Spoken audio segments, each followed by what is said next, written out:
We're Kyler and Cody McCormick, two brothers on a journey to pave our own path while chasing our passion. While building our adventure filmmaking brand, The Outbound Life, we've become sponsored by some of the top brands in the film and travel industries, acquired Fortune 500 clients, and have spoken on stages all across the country sharing our story. We now invite you along on our journey as we sit down with inspiring entrepreneurs, creators, and diverse thought leaders to discuss how to live a life we consider outbound, a life where you believe your story matters and live beyond your limits. Come along and live the outbound life. Antron is a 3-time world champion drag racer from Chesterfield, New Jersey. He became the first black driver to win a major U.S. auto racing championship when he captured the 2012 NHRA Top Fuel Series title. He drives a Top Fuel dragster, which are the fastest accelerating cars in the world.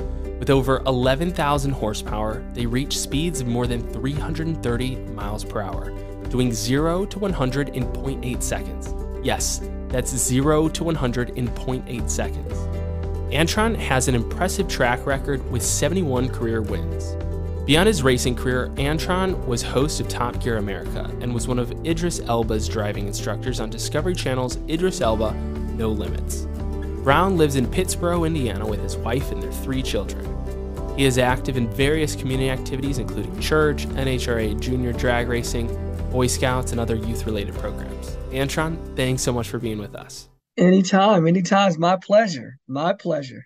This is awesome. Yeah, so Antron, I think even before we jump into this thing, we'd set the table a little bit with some context. So Cody and I, we're filmmakers. We're not professional racers like you, but we come from a little bit of a world of racing. Our oldest brother is really into racing, has done a bunch of karting, different formula schools over the years. And one of our earliest memories with racing was at the Las Vegas Motor Speedway. We got to go to a drag race.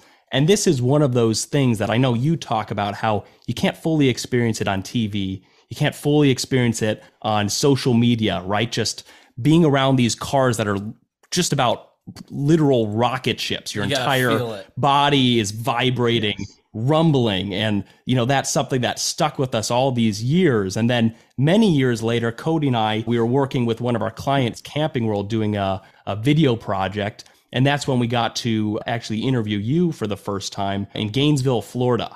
And I'll never forget just being around you, that enthusiasm, passion, just zest for life that you had. It left such an impression on us. So it's a real, it's a real treat to get to connect with you these years later, and even to share about kind of this podcast. You know, there's definitely some racing fans in our audience, but most of these people are, you know, entrepreneurs, creators, creatives, and dreamers who are looking for a way to get from point A to point B. They're looking for inspiration from really interesting people. So as you're talking to us, I think we'll have to kind of explore layman terms and talk to us like we're in, you know, kindergarten here, as far as, you know, and break it down in a way that even Cody and I can understand, and so can our listeners. And I think maybe to get started, if you could even just educate us on like the major drag racing classes, that would be a helpful start. I consider there are 5 pro ranks. And first you start off with pro stock motorcycle, which is 2-wheel warriors. Okay. Then you go to pro stock car. Okay. You also have pro mod, that has their own TV segment too, which is another class, which is faster than pro stock car. And then you go right into funny car. Okay. And you go to Top Fuel dragster. And that's pretty much all the categories, and that's how they tend to go with speed from slowest to fastest. But it's pretty amazing because I start off on pro stock motorcycle. So right. I started on the 2 wheels where, you know, basically now they're going 6.6 seconds at like 200 plus miles an hour. And then you got pro stock car, which is in your 6.50, 6.5, like 6.4 to 6.5 range at 200. And I think pro stock cars like around 215 miles an hour to 14. Then pro mod, those cars are running like literally like 570s, 560s, 5.6 seconds, 5.7 seconds, 250 mile an hour. Wow, which is mind-blowing. Either a blown, nitrous, turbocharged, pro-charger type car, and then, or turbo charged, and then you go into funny car, which is blown nitromethane, same engine that's in a Top Fuel dragster. Okay. those cars are going they're going 3.8 seconds, literally in 1,000 feet. We go a short distance at 335 plus miles an hour. And then Top Fuel dragster class I'm running is 335 plus miles an hour, but we travel 1,000 feet in 3.6 seconds. Wow. So Antron, when people ask you what you do for a living, you bump into somebody on an airplane, like, what do you tell them? I drive cars. Like, that's different than doing Uber. Like, what do you say? Actually, I'm a low-key individual, and I get to ask the question quite often, like, what you do? I go, well, I work on a race team. And I leave that. Accurate, then, not wrong. And then the funniest part is, then you get somebody that's over in the other seat or the aisle or sitting in front of me or back of me, and they'll go like this. This Antron Brown. I'm like, oh God, here we go. Yeah. And now he owns his own race team. Right. Yeah, like so, Top Gear.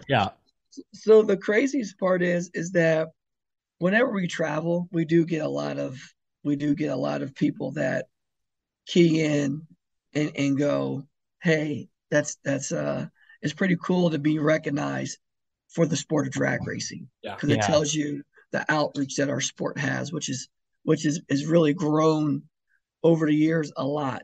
And of course, when they hear my voice, they know it's like, here's that 16-year-old old guy.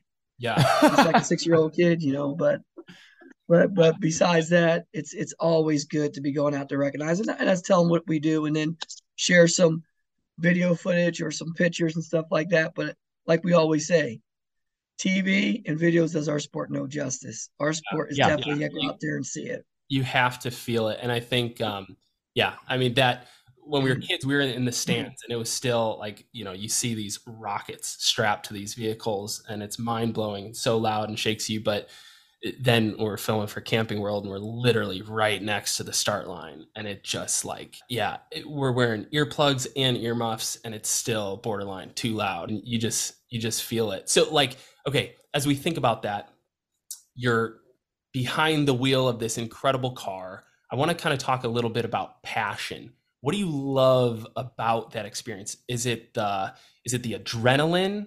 Is it getting to be a role model? Talk to me a little bit about that. Well, for me, is, believe it or not, I'm very competitive. I am very competitive no matter what I do. You know what I mean? So the competition is what drives me. Okay, so for me, it's not just me racing a race car or driving a race car, is being in a team environment, because we're a big team. Like, honestly, like if the team doesn't have the car, like, our races are literally won in the pits. Yeah. Okay. I'm just the extension. You get what I mean? I'm just the last person with the ball. And 8 out of 10 times, all I could do is mess it up. You know what I mean? No pressure. Right. And everybody looks at you, right? Everybody points at you if something goes wrong. Right. Well, because you got to remember, our team is spending a good 45 minutes of prep work in the pits of getting this thing together. Yeah. Where, they rebuilt the whole engine. They're putting the tune-up in. They're putting the clutch in. Yeah. The crew chiefs are making the calls. I mean, every person is vital to this team's success. And I think that's the biggest thing that drives me, to be honest with you, is how do you get all these guys and gals to come in on this team and make it happen? You know what I mean? Because look, nobody's perfect, but if you surround yourself with the right group of people and you bring them all around, you can make a perfect event happen. Yeah. And what I mean by a perfect event is us going down the racetrack and winning that round of racing. Okay. But the thing about it is, one person can mess up, but if you have the other, like if all the other crew guys are in it together, they can, our goal is to catch that mistake before the car hits the racetrack. Yeah. Yeah. Follow what I'm saying? Roger that. So for us, for me, the challenge is to get everybody to buy in on this mindset. And like AB Motorsports mindset is one team, one mind, one purpose. Yeah. So would you even say on a high level, that's kind of your job? Like, obviously you're a racer, you're a team owner, you're doing all these different things, but like, are you a mindset guy? You're making sure all these people are on the same page, feeling encouraged, can get in their best zone to do, to pull off the magic trick. But as a charismatic leader. Leadership. Being a charismatic leader.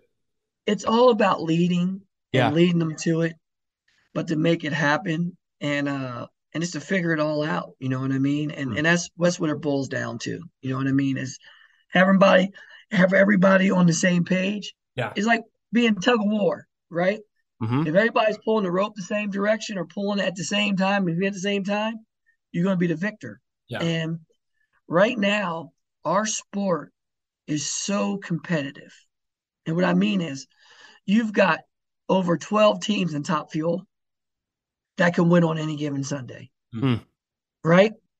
But the thing about it is, the team that's going to win that championship is going to be the team that does all the little things right the most.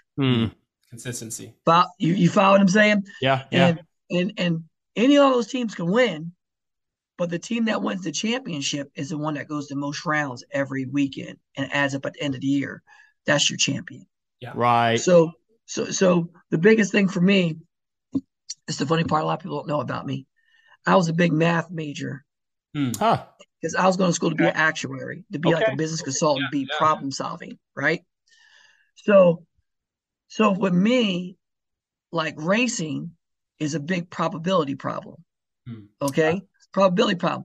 There's no wrong answer. Yeah. Okay? But there is the most efficient answer.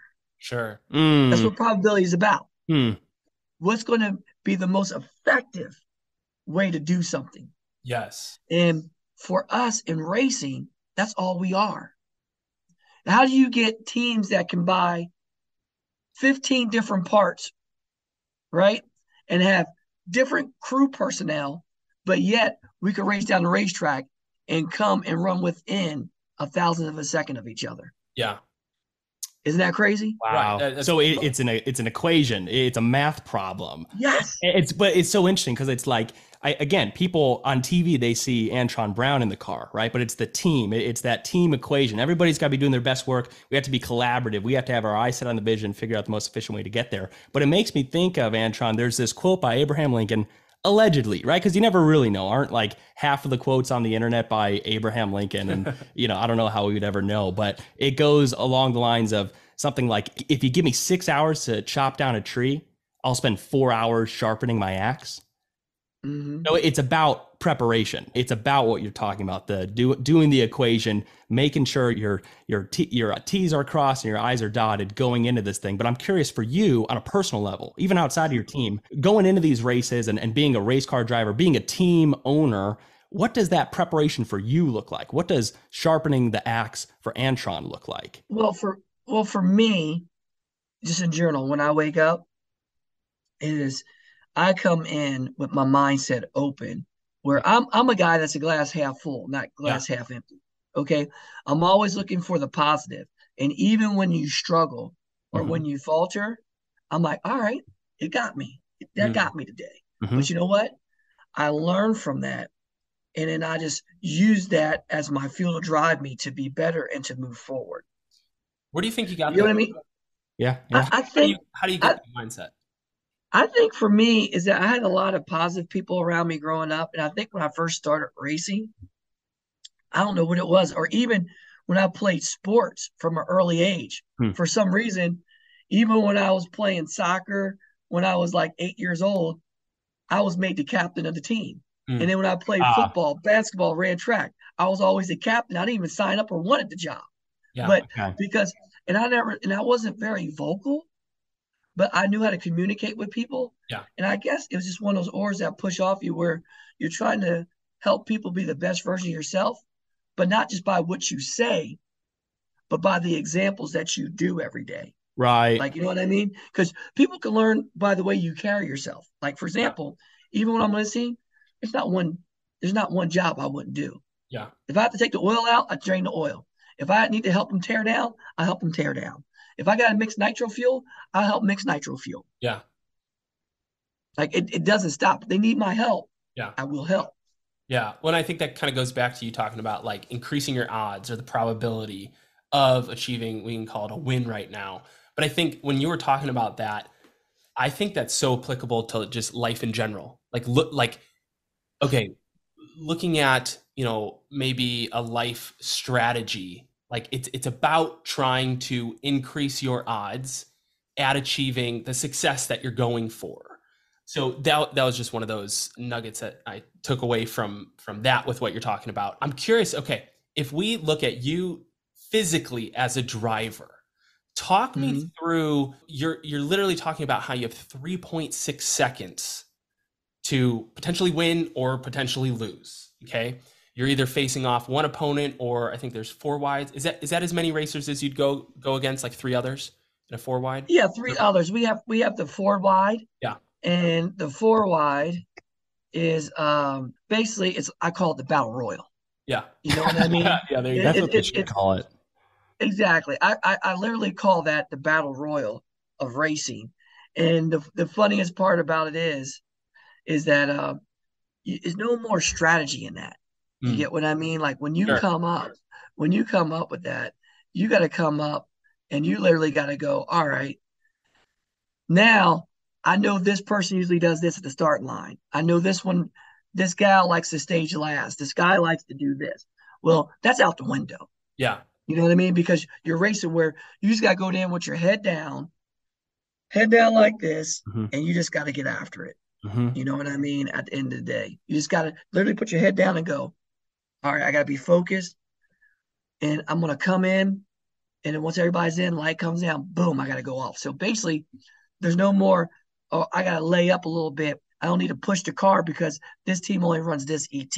Yeah. So it went from being a chess match to being, all right, we're playing checkers. We got to jump. You know what I mean? Yeah. So, and for me, in general, physically, I think what I do is if I physically prepare myself, like I work out a lot. I train. I have a strength training coach, an athletic coach. Then I play basketball. I try to keep my hand and eye coordination going at all times. Yeah. So then once you feel that you're physically strong, it makes you mentally strong, and give you confidence because you're ready to weather whatever storm comes your way. And for me in general, that's a part of it. You get what I mean? Like for you to come up and do that. Yeah. Well, and I was going to say, I definitely agree with that. I feel like anytime that I'm my peak fitness, everything else seems to fall in line, mental fitness, all of that. You have kind of the perfect combo. As we're talking through you being on the start line here, 3.6 seconds, practically walk us through what the heck you're doing behind the wheel. Like what levers are you pulling? What are you doing that's the difference between a win and potential loss? Well, the main thing is that, I'm gonna be honest with you, is that I'm not thinking about anything. Yeah. And you literally have to go into it where you've trained yourself over and over again, where you're using your unconscious mind just to do it, to react. Yeah. If you go into our sport thinking, there's like the best way to explain is like everybody watches baseball, has watched baseball or tried baseball at one time. Sure. Yeah. And everybody knows if you went up, me and you went up right now and tried to hit a 90-mile-an-hour fastball, we won't even see the ball coming through us. You're not thinking about, you got to literally swing right now before the ball even comes out the pitcher's hand to connect with it and know how to dip your shoulder or raise it up to connect with it, right? So, but players that play all day long and practice and train and train and train and train, they're doing it with their unconscious mind where they've seen it so many times that your body slows it down. Yeah. And when I tell people, if you want to be good at something, you practice enough just to get it right. Right. But yet you can still make mistakes. Yeah. But an elite professional like a Kobe Bryant, Michael Jordan, Tiger Woods, you know what I mean? Phil Mickelson, they practice it so much that they can't get it wrong. Right. Get the difference? Yeah. Like you got people that are good at things, but they practice it enough just to be good at it. They practice it just to get it right. But if they were to do it 100 times, they'll still get it wrong 30 out of the 100 times. Right? Well, somebody that practices enough where they can't get it wrong, they'll do it 99 out of 100 times right all the time because that's what they do. So check it out. So that's really interesting. And I couldn't agree with that more. I even think about people like Malcolm Gladwell talking about the 10,000 hour rule, right? It's like the more of something you do, the more repetition, the better you're going to get at it. And you'll never see a master of their craft. You'll never see a world champion who got there by not, paying their dues to the dirt and putting in an insane amount of time. Okay, here's a question. Do you believe anybody, like absolutely anybody, could become like world class at something if they put in the time? Do you think that's for some people? Do you think that's a choice? I mean, is there a fate thing? Is there a faith thing? And Antron Brown becoming Antron Brown? Could anybody become Antron Brown? Or could anybody become their thing if they put in the time? Yeah. I think anybody's capable of being what they want to be. But the difference of it is when it really comes down to is love. Do you have a love for what you do? Interesting. Because if you love it, you will never stop working at it, ever. Right. It is not work. It's for you to enhance and hone yourself to be better. Like this, the difference. This is one thing I always tell people that's in the business world, professional world, anything. If you want to be successful at something, okay, you have to get used to getting comfortable with being uncomfortable. Right. Because along that road, if you want to grow, you got to push yourself to the limits where you're uncomfortable, no matter what you do. And then you get comfortable with that. You push yourself again and again and again and again and again. You know what I mean? Right. This is the crazy part. I always tell people, you ever watch not just Michael Jordan's deal, The Last Dance, but the redemption team with Kobe Bryant, LeBron James, when they went back to the Olympics to win the gold medal. They had to reinvent themselves on how they play. Sure. Right? You have to do the jobs that you don't want to do. Yeah. You got to go through the trenches and go through the struggles that you don't want to, because you don't want to struggle. Yeah. Like, people don't understand that. And to be great at something, for one, you have to have a love for it.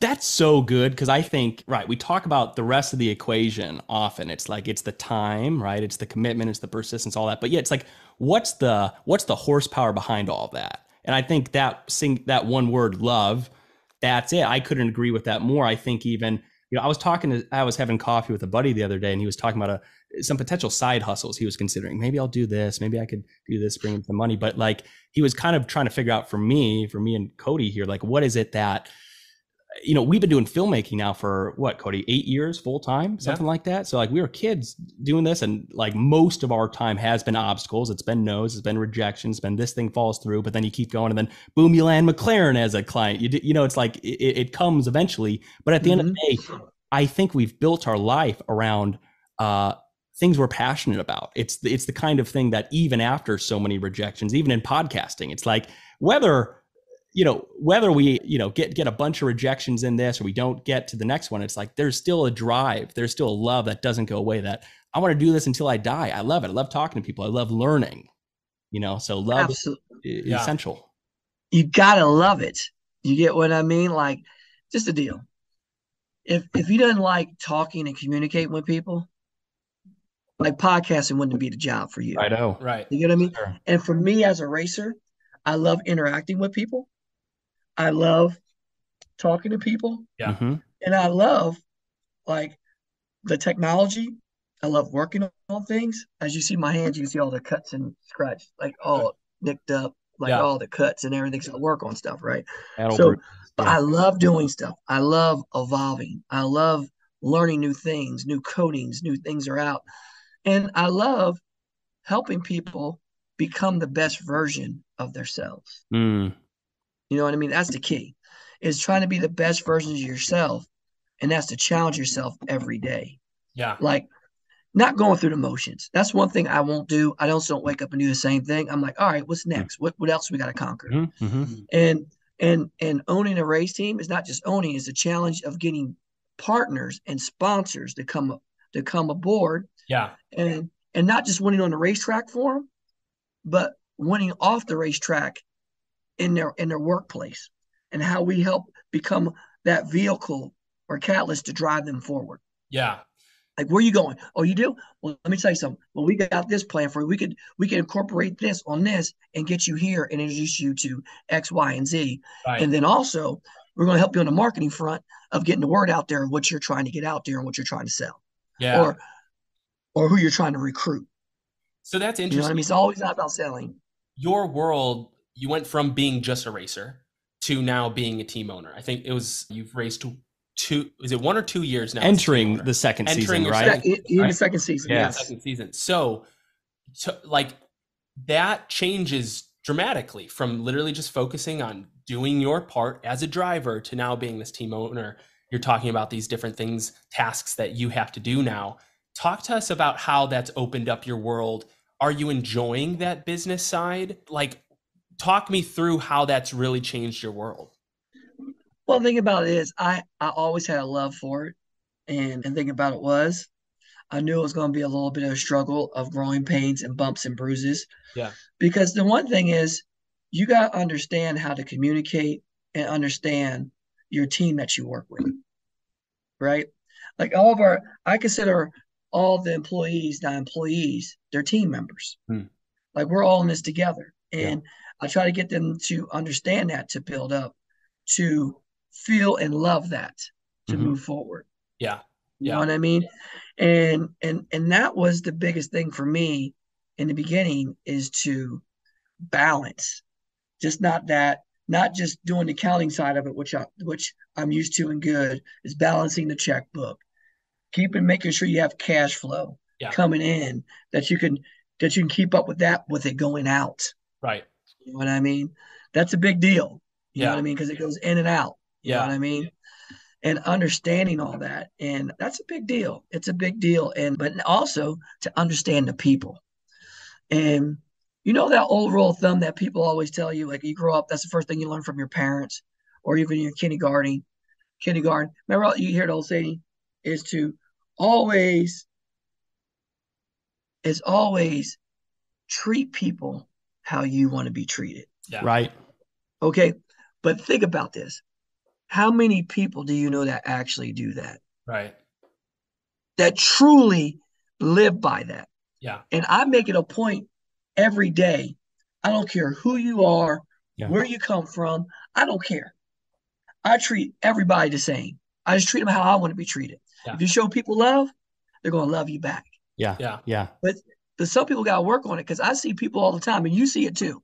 This is say like, you know, somebody that came in from CBS or Fox or whatever major broadcast deal, goes, hey, God, like, you know, I want to put you on a podcast show on national broadcast. You're going to be like, I got to rent the red carpet. I want to roll it out. I want to, like, you know, I got to wine and dine them. You're going to treat them like you would not even treat your friend that you talk to every day. You get what I mean? Yep. And you don't need to do it. Yeah. All you need to do is treat everybody the same, and it will resonate with everybody, because that's you. Yeah. Well, that's you know what I mean? But people don't do it. And there's two sides of that coin too, because to treat somebody like yourself, that's a good question. How are you treating yourself?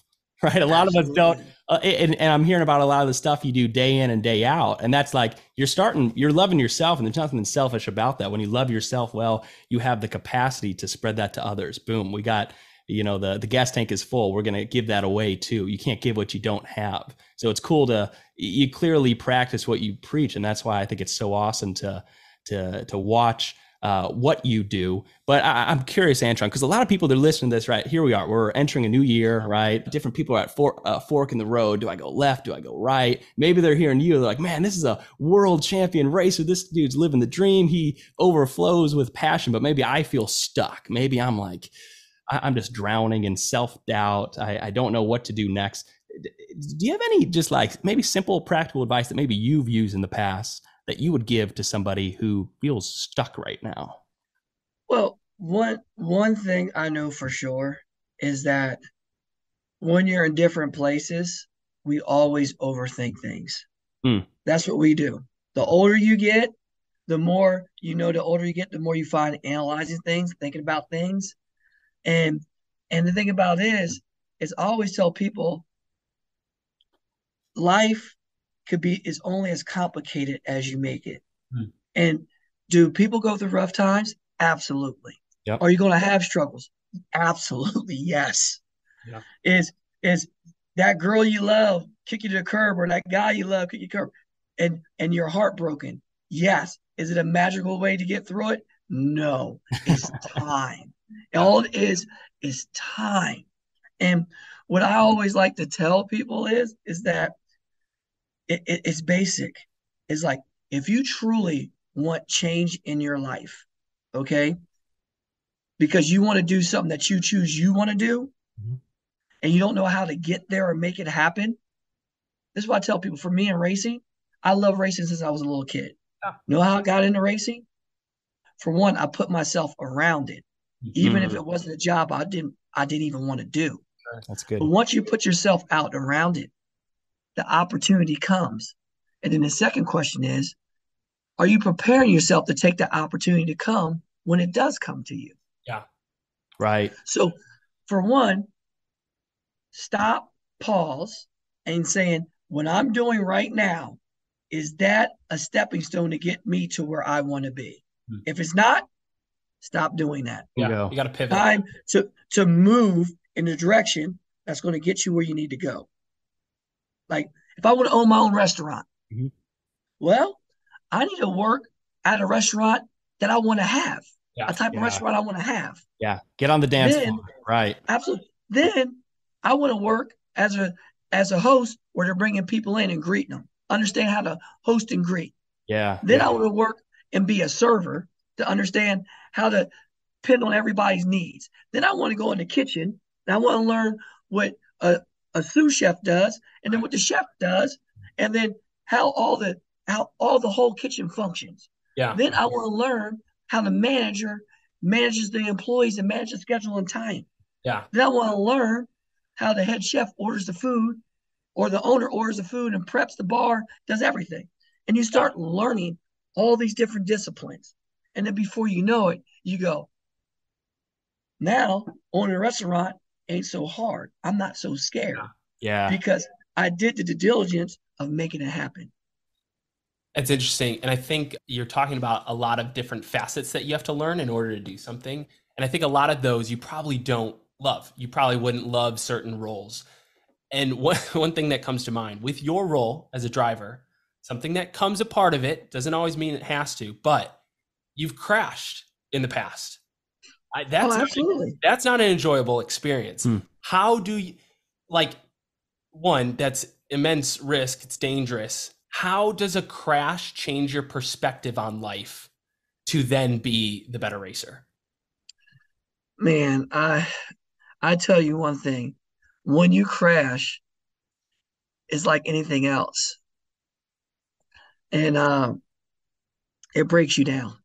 Like, you know what I mean? It breaks you down, and it actually questions you whether you want to race or not race again. Depends on how bad the crash is, right? And I had one of those. But then it makes you find yourself, and it makes you change your mind. And the best thing I could tell you is that we all have been damaged at one point in our life. Yeah. Don't care what it is. Yeah. Relationships, car accident, accident at the work front. Something happened in our life that puts a pause and makes you really start thinking about what you need to do, right? When I had that accident, you know what it did for me? It made me want to think. It took me when I haven't talked to my wife. I prayed about it. And I came in, and it happened for me, where I lost a race because I was thinking about what I was doing and thinking about the car blowing up.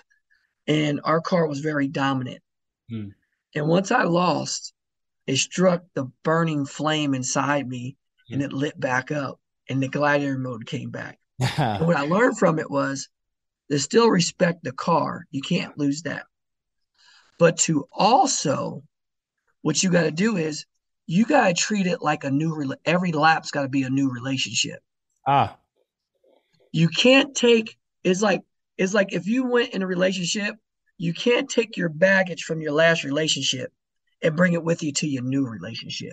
You got to start off from scratch to give it a chance. Yeah. You could be on your toes, not to be naive and get hurt again, but you can't treat your new partner in your relationship like you did your last one, because the last one did you wrong. Right. You get what I'm saying? Right. We can take the, yeah. You can take the good and take the learning experience so you don't get caught off guard again, but you can't treat them like they're dogging you out like your last one is, or whatever happened in your last one. Or if you were the culprit in your last one, you can't do that again. Yeah. And you learn from it. So for me, that's what I learned about every aspect of life. Yeah. Is you treat every day as a new day, and you grow with the experiences as they come. Yeah. To be a better you every day. Well, that's good. And it makes me it makes me time travel to about a year ago. I remember feeling really stuck in, it was a narrative. There was a story. And as you know, the longer you live a narrative and a story, the truer it becomes, because you start getting evidence. Look, it's manifesting all around me. I'm so stuck. Oh, this is so true. But the prayer, it became a daily prayer in my life. And it was just like, for fresh eyes. That was what I want. God, give me fresh eyes today. Give me fresh eyes, a new day. Because we can't live stuck in a narrative, especially if it's a rotten one. But on that note, man, like this has been full of nitro, full of all sorts of nuggets of truth and wisdom. And I know our listeners are going to get a lot of this. We want to be sensitive to your time, so we'll wrap up here, Antron. But on that final note, for everybody who is listening here, like, how can we follow along with what's next? Antron Brown, your team, your world domination, how do people follow that? Well, you can follow me. Of course, it's Antron Brown on Facebook. And also on Instagram, it'll connect you to everything. Cool. So at Antron Brown TF for Top Fuel. Yeah, perfect. You can follow me. So we're there all the time, and Instagram connects to everything anyway. Yeah. And you can also follow me on Antron Brown at TikTok too, cool. and Twitter. But we're always constantly working. But Instagram, we're live and active, and a lot of people chime in and ask questions. And we're always working and pushing people forward. Amazing. Well, Antron, thanks so much. We're excited to hopefully make it out to a race this season, and we'll say hey to you. But yeah, hey, best to you, and thank you so much for your time and inspiration today. Anytime. Well, I appreciate y'all having me on. Y'all fellas have a great day. Thanks so much, Antron. Thanks, Antron. All right. Anytime. A few closing thoughts, guys. First, we're so grateful you took the time to listen today. It really means a lot to us to be able to share our journey with you.